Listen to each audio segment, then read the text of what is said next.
होगा, अन्यथा इस क्रूर हिटलरशाही के खिलाफ झारखंड के तमाम जनप्रतिनिधियों के खिलाफ हम लोग मोर्चा निकाल लेंगे, काला झंडा दिखाएंगे, इस सरकार को दिखा देंगे पारा शिक्षकों का रूप क्या होता है। हमारे साथियों पर लाठीचार्ज किया गया, आंसू गैस के गोले छोड़े गए हैं। ने कहा कि हम पारा टीचरों की मांगों को तो मान लिए हैं। क्या चीज माने हैं? ये सैलरी बढ़ा है, ये कौन सी सरकार में नहीं बढ़ा? वो क्या बताना चाहते, क्या दिया उन्होंने पारा शिक्षकों को? हेमंत सोरेन जी के मुख्यमंत्री बनने के बाद लगभग 1,500 पारा टीचर या तो डेथ कर गए या रिटायर कर गए। उनका परिवार आज दर दर की ठोकर खा रहा है, भीख मांग रहा है कटोरा लेके। क्या किया इन्होंने? ये मानदेय तो रघुवर सरकार में भी बढ़ा था, ये मानदेय तो पूर्व की मधु कोड़ा सरकार में भी बढ़ा था। मानदेय बढ़ाने के अलावा क्या दिया हेमंत सोरेन ने पारा शिक्षकों को?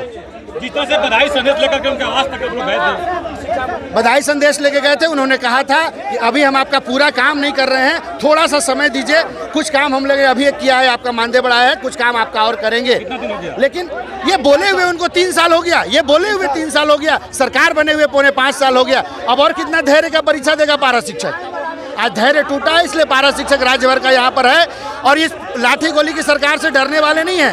हाथ टूटे, पैर टूटे। देखिए, हम लोगों ने 300 पारा शिक्षकों ने होटवार जेल भी भुगता है, 34 महिला पारा शिक्षकों ने भी जेल झेला है, यहाँ तक कि गर्भवती पारा शिक्षिका को भी जेल हुआ है। आज तक ये सरकार एक केस नहीं उठा पाई पिछले 4.5 वर्षों में। शांतिपूर्वक तरीके होने का कोई सीमा होता है सर, शांतिपूर्वक होने का कोई सीमा होता है। सरकार कभी भी चुनाव में जा सकती है, कभी भी आचार संहिता लग सकता है। तब तो चले गए हम लोग पारा टीचर 62,000 का पारा टीचर का परिवार रोड पर है। कोई भविष्य सुरक्षित नहीं है, न वर्तमान बेहतर है न सुरक्षित भविष्य है। जी बिल्कुल किया था। तो जिस ताकत से हम लोगों ने हेमंत जी को कुर्सी पर बैठाया था, उसी ताकत से जरूरत पड़ी तो राजनीतिक रूप से हेमंत सोरेन जी को कुर्सी से उतारा भी जाएगा। खाटी झारखंडियों का संगठन है पारा शिक्षक में 99.99% पारा शिक्षक खाटी झारखंडी हैं। हुजूर चिंटू सिंह प्रदेश। अगर हम लोग के बात मान जाती तो हम लोग रोड पर क्यों आते?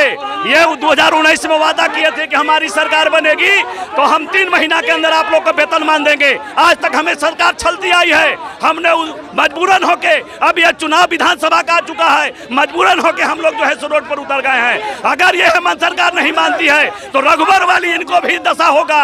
और शिक्षक एकदम कमर कस लिए है। अब इनका घर को हम लोग, इनके आवास को हम लोग अनिश्चितकालीन घेरा डाले आए हैं।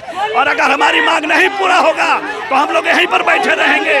और इस सरकार ने हमें लाठीचार्ज करवाया, हमें गोली चलवाया, आंसू में गैस चलवाया, जिससे हमारे शिक्षक बहुत घायल हो गए। ये कहाँ का ये नीति है? ये सरकार का गलत नीति है। हम लोग के यहाँ रांची में है और मुख्यमंत्री जो है से देवघर में चले गए हैं। क्या है ये नीति? ये मनमानी हेमंत सरकार को भुगतना होगा।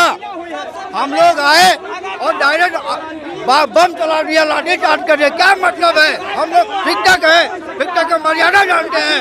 ये सरकार तानाशाही सरकार है, ऐसी सरकार हमें नहीं चाहिए। धन्यवाद।